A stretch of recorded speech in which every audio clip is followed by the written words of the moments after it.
Welcome to the Age of Fission radio show with your host, Lonnie Clark, where we constantly remind you that love is greater than fear and happiness is resistance.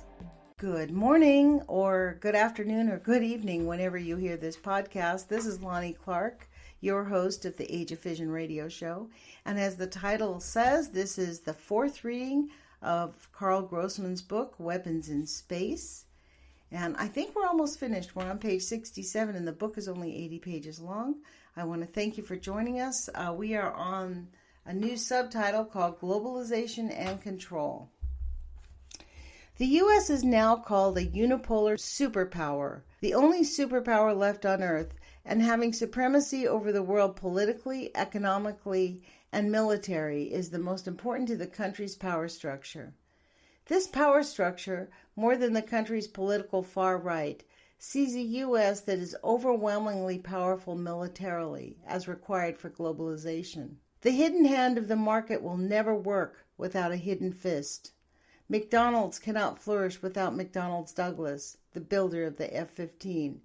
And the hidden fist that keeps the world safe for Silicon Valley's technologies is called the United States Army, Air Force, Navy, and Marine Corps, wrote New York Times Foreign Affairs columnist Thomas L. Friedman in March 1999 cover story in the magazine of what would be considered the U.S.'s paper of record. Quote, "What the world needs now for globalization to work, America can't be afraid to act like the almighty superpower that it is," unquote. The title of the piece.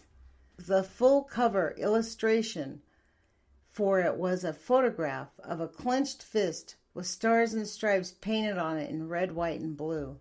Large-scale ground war is now considered extremely difficult by the U.S., just as the U.S. diplomat told me in Geneva.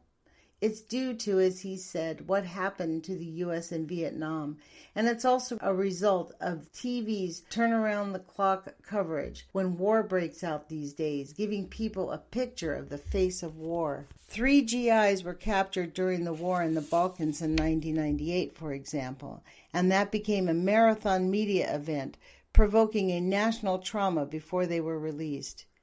U.S. military strategy is now thus relying on standoff weaponry, fighting wars from afar, seemingly a bloodless, sanitized video game aura and a minimum of U.S. physical exposure, sending in stealth fighters and bombers and pushing buttons, and from hundreds and sometimes more than 1,000 miles away, firing off cruise and Tomahawk missiles. New subtitle. Against proliferation and escalation. The use of space as a platform above an opponent's head from which the U.S. can project its power to Earth below is an extension of this new high-technology, long-distance way of waging war. The central fallacy, however, the tragic miscalculation in the U.S. space warfare plan, is that the U.S., even as a superpower, can alone control space from it and dominate the planet below. The U.S. can indeed move up into space with weapons, but how long will it be up there alone? In 1945, the U.S. also thought it had an exclusive on the atomic bomb. That didn't last very long. Once up in space with weapons, the U.S. will be joined by other nations, China, Russia, India, who knows who else. No one will profit other than the aerospace industries and the weapons manufacturers, Boeing, Lockheed Martin, Raytheon, TRW, and the rest. The U.S. will have brought armed conflict up into space. What a legacy for our children and their children. It will be Star Wars, but for real, and it would be violent. It would not create less bloodshed than a ground war. It would not play well on TV. It would end up being expensive beyond all belief. It could pollute space with enough debris to make sure future space missions impossible. And it would pass a lethal radioactive legacy here on Earth for generations to come. They've already done that, in my opinion, Mr. Grossman. The radioactive contamination. One of the most important decisions affecting the next 1,000 years will be whether to weaponize space or to advance the peaceful use of space, wrote Patricia Misch, now the Lloyd Professor of Peace Studies and World Law at Antioch College, on her important book, Star Wars and the State of Our Souls, Deciding the Future of Planet Earth. Quote, powerful economic, political, technocratic, military, and other forces want to weaponize space, unquote. She wrote way back in 1984 when her words and the situation are as pressing as today. Quote, to do so would virtually close the gateway to the peaceful uses of space. These forces are applying old mentalities of warfighting, national self-sufficiency, and dominance that may have been accepted in bygone ages, but endanger the earth and human survival in the new era of nuclear weapons and global economic, communications, and environmental interdependency, unquote. We stand at a critical moment in history when the decision we are about to make with regard to outer space will affect everything that is to follow for thousands of years, said Misch. A failure to find the right response now will be a failure of such immense magnitude that we and the planet may never recover from our mistake. The Global Network Against Weapons and Nuclear Power was founded in 1992 with the inaugural meeting of 200 held in Washington, D.C.'s City Council chambers.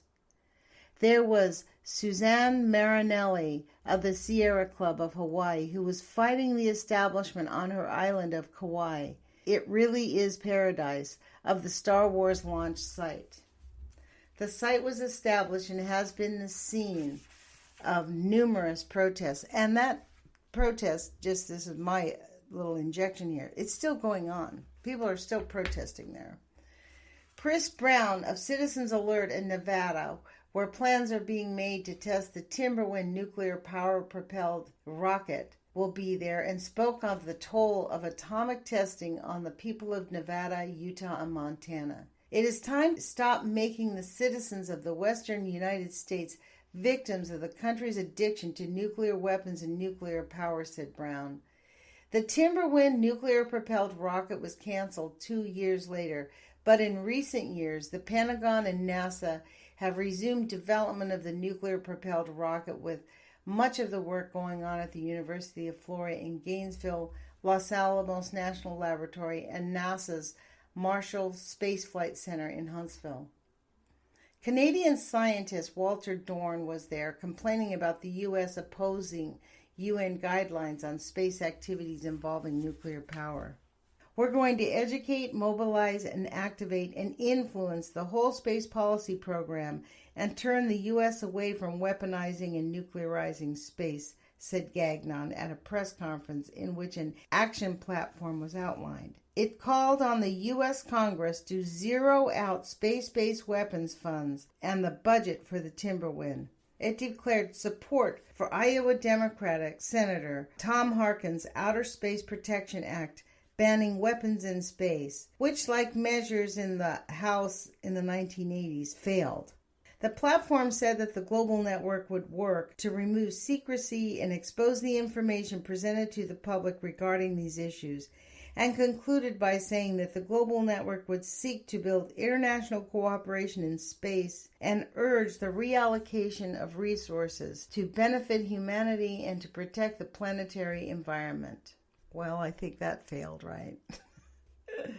Since 1992, Gagnon relates, the global network has met each year in order to bring together activists who are working on or are interested in space. It was the intention of the founders to create an organization that would serve as a clearinghouse for issues surrounding the nuclearization and weaponization of space, and act as a spark to ignite education and organization in order to build an international citizens movement. Annual meetings have been held in locations including New York, Florida, England, Germany, and Colorado. Indeed, in 1993, the organization combined its annual meeting with a protest as Edward Teller spoke before the National Space Foundation in Colorado Springs and also picketed the U.S. Space Command headquarters there. It is a tradition that each Global Network meeting include a public demonstration at a space-related facility or event, said Gagnon. The 2000 meeting took the form of 4 days of protest events, beginning with demonstrations at the U.S. Treasury Department, stressing how much money is being spent by the U.S. on space military activities. The 2000 meeting took the form of 4 days of protest events, beginning with demonstrations at the U.S. Treasury Department, stressing how much money is being spent on the U.S. on space military activities, and right next to the Treasury Department in front of the White House. The next day, Star Wars Revisited, an international conference on preventing an arms race in space, began at American University, keynoted by Kucinich. Among the speakers were Dr. Helen Caldicott, President Emeritus of Physicians for Social Responsibility, Professor Patricia Misch, Bill Schultzman, and Loring Werbel of Citizens for Peace in Space, William Hartung of the World Policy Institute, Carol Rosen of the Institute for Security and Cooperation in Outer Space, Helen John, Regina Hagen of the Darmstadter Friedenster Forum in Germany. I do not know how to say this, and I apologize for hammering those words. Alice Slater, President of Global Resource Action Center in the Environment, David McReynolds of the War Resisters League, and South African poet and former co-prisoner with Nelson Mandela, Dennis Brutus. The next day, Global Network members joined activists challenging the World Trade Organization and the global economy on their April 16, 2000 demonstration in Washington. The Global Network members pressed the relationship between globalization and the U.S. space warfare plans, and the following day, Global Network members went to the offices of the U.S. Congress. The 2001 international meeting of the Global Network was held in Leeds, England in May, and the 2001 national meeting in March in Huntsville, Alabama. On October 13, 2001, the network will be holding an international day of protest to stop the militarization of space. From the outset, we have tried to identify and activate people living near the key space commands or NASA facilities around the world as the first step in building a global grassroots movement to keep space for peace, says Gagnon. Thus, early leaders in the movement, he noted, came from Colorado Springs, the U.S. Space Command headquarters, Leeds in England, Menwith Hill, and other nearby Flyingdales U.S. bases, and Darmstadt, Germany, the operational headquarters of the European Space Agency, and Florida in Cape Canaveral. Gagnon, a former organizer for the United Farm Workers Union and a U.S. Air Force Vietnam veteran, was for 14 years coordinator of the Florida Coalition for Peace and Justice. The Global Network in its early years was based out of an office of the Florida Coalition. The Global Network further, he said, has grown to include activists from communities near other important space installations, including Vandenberg Air Force Base in California, the launch site for the National Defense Missile Tests, Kirtland Air Force Base in Albuquerque, New Mexico, Fort Meade, Maryland, where the National Security Agency is based, Marshall Space Flight Center in Huntsville, and a host of corporate aerospace facilities like Lockheed Martin, Valley Forge, Pennsylvania, and other locations, and Raytheon, Tucson, Arizona. Among the primary goals of the Global Network, said Gagnon, has been to educate and create enough momentum that other peace groups, long working hard on issues of nuclear disarmament, would understand that without a strong coordinated movement to stop plans for space weaponization, there could never be any real opportunity to abolish nuclear weapons. By presenting workshops at conferences of most national peace groups, the Global Network has intensified the consciousness-building process about space weaponization with the movement's most natural allies. Looking at the voting records of Congress over recent years reveals that an organizing strategy based in Washington, D.C. is not one that will bear significant fruit in the foreseeable future, he said. Even with the unwavering support of congresspersons like Representative Kucinich and others, the Global Network realized that it is the grassroots that must ultimately be moved to prevent an arms race in space. Thus, the network has committed its time and resources into educating and mobilizing the public, knowing that in time, if the people can be empowered to lead, Congress and the White House will follow. Yeah, well, that was the old days, Mr. Grossman. Yeah, I'm cynical, I admit.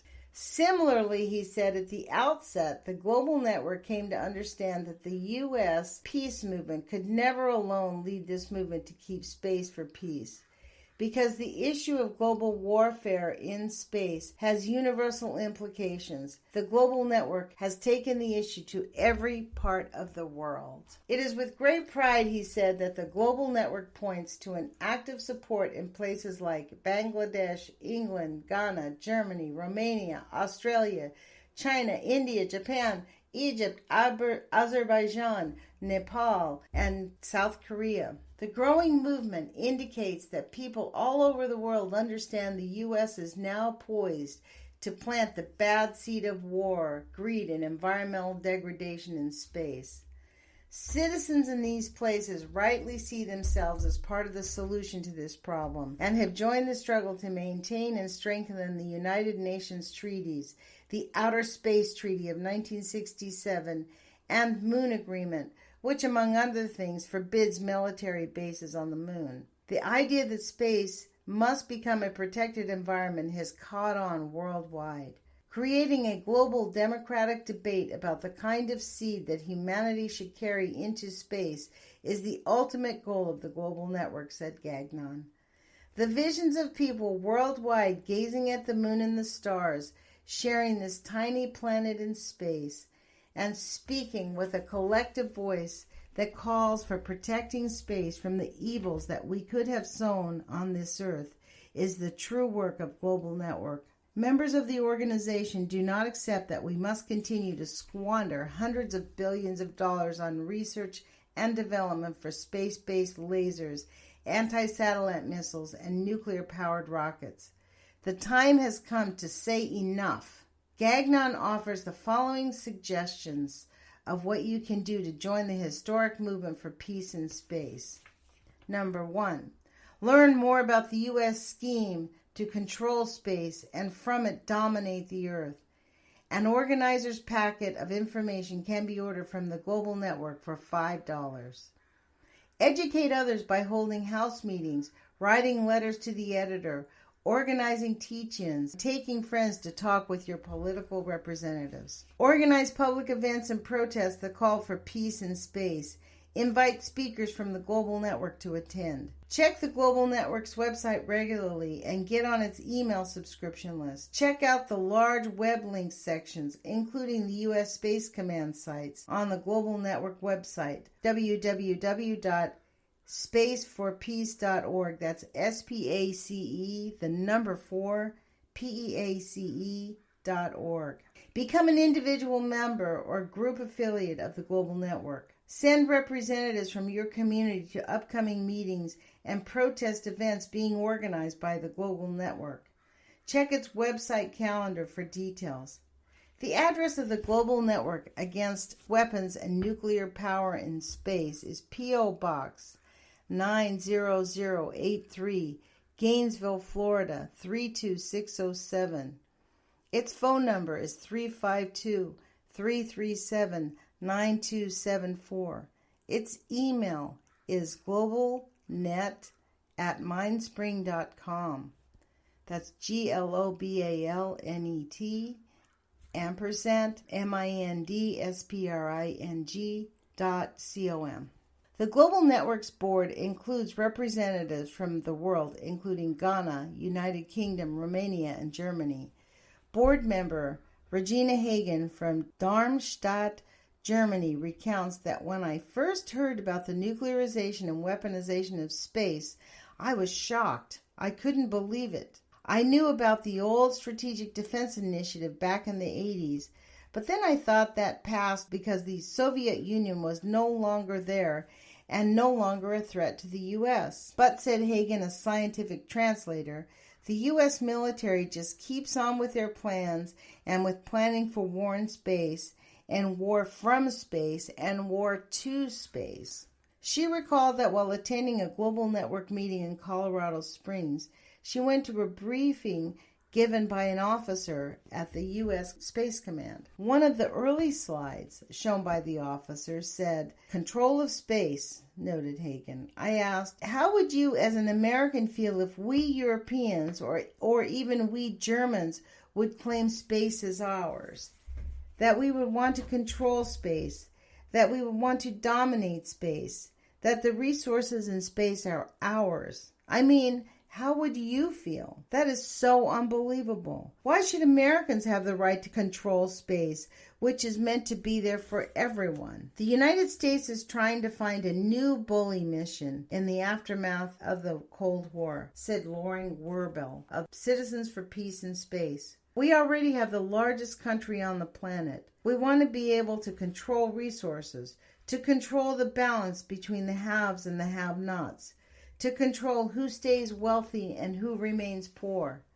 And that implies being able to constantly monitor the planet, constantly challenge anyone who would even dare to question our dominance of the planet. And that ultimately means that an arms control treaties that were in place many years ago no longer apply, because we intend to be the unipolar superpower. The U.S., says Werbel, needs to express its leadership through good works and good examples. The more we try to achieve dominance through wielding power and having our own way all the time, the more we lose the essence of our democracy that makes us an exceptional nation, and the more we move towards the dominance regime, the more I have to say I'm embarrassed to be an American." In January 2001, the report of the Second U.S. Commission headed by Don Rumsfeld, the Commission to Assess United States National Security Space Management and Organization, was issued, calling for power projections in, from, and through space. Chaired by the incoming Defense Secretary, it broadcast the full commitment of the United States administration to space warfare. "We know from history that every medium, air, land, and sea, has seen conflict," declares the report. "Reality indicates that space will be no different. Given this virtual certainty, the U.S. must develop the means both to deter and defend against hostile actions in and from space. This will require superior space capabilities. In the coming period," states the report, "the United States will conduct operations to, from, and through space in support of its national interests, both on Earth and in space." The Commission urges that the United States President have the option to deploy weapons in space to deter threats and, if necessary, defend against acts on U.S. interests. The 13-member of this Rumsfeld Commission included 2 former commanders-in-chief of the U.S. Space Command and an ex-commander of the Air Force Space Command, along with retired Republican U.S. Senator Malcolm Wallop. The report's thumbnail biography of Wallop notes that he is currently a fellow at the Heritage Foundation, and in 1977 he was the first elected official to propose space-based missile defense systems. The report continues the spin of using missile defense to sell what is in fact a broad program of space warfare. It warns of a space Pearl Harbor. In a reading of this report, like Vision for 2020, Long Range Plan, and other space military plans, reveals the sweeping extent of what is involved. It is possible to project power through and from space in response to events anywhere in the world, it stresses. Unlike weapons from aircraft, land forces, or ships, space missions initiated from Earth or space could be carried out with little transit, information, or weather delay. Having this capability would give the U.S. a much stronger deterrent, and in a conflict, an extraordinary military advantage. Senator Bob Smith, whose legislation established the commission, wanted it to consider his scheme for a separate U.S. Space Force, and the commission recommends a Space Force like the military, like the Marine Corps, and a possible transition to a fully separate Space Force or Space Department on par with the Navy, Air, and Air Force in several years hence. Sound familiar, you guys? I think I've been thinking about a Space Force. Back to the book. The report has a section on the U.S. getting around laws such as the Outer Space Treaty covering space military activities. It emphasizes there is no blanket prohibition in international law on placing or using weapons in space. The new report was immediately applauded by the United States military. The Air Force welcomes the Space Commission's report and is enthusiastic about observations and recommendations that determined a realigned and rechartered Air Force is best suited to organize, train, and equip space forces, said a dispatch on the U.S. Air Force website. It quoted Brigadier General Michael A. Hamill, a Space Operation and Integration Director, as saying, "This is a golden opportunity for the Air Force and creates a stronger center of advocacy and commitment to the national security space efforts." The Air Force, Reuters reported, embraced a report that cited the virtual certainty of future hostile actions in space and said it was moving forward with plans to boost U.S. military strength in the heavens. Major General Brian Arnold, Director of Space and Nuclear Deterrence, was quoted as saying, "The Air Force strongly supports the Space Commission report and is already moving to implement many of its recommendations." With the Rumsfeld report in hand, the Bush administration is moving fast and hard.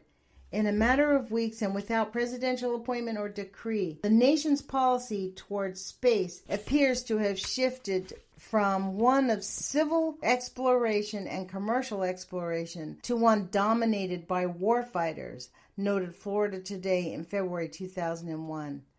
In the weeks since, President Bush has sworn in four-star generals and their aides have stepped forward to flex their newfound muscles, driven largely by recommendations contained in recent reports. Kofi Annan, in the opening of the third United Nations Conference on Exploration and Peaceful Uses of Outer Space, declared, "Above all, we must guard against the misuse of outer space. We recognized early on that a legal regime was needed to prevent it from being another arena of military confrontation. The international community has acted jointly through the United Nations to ensure that outer space will be developed peacefully." Yeah, Kofi, let's see what's really going on.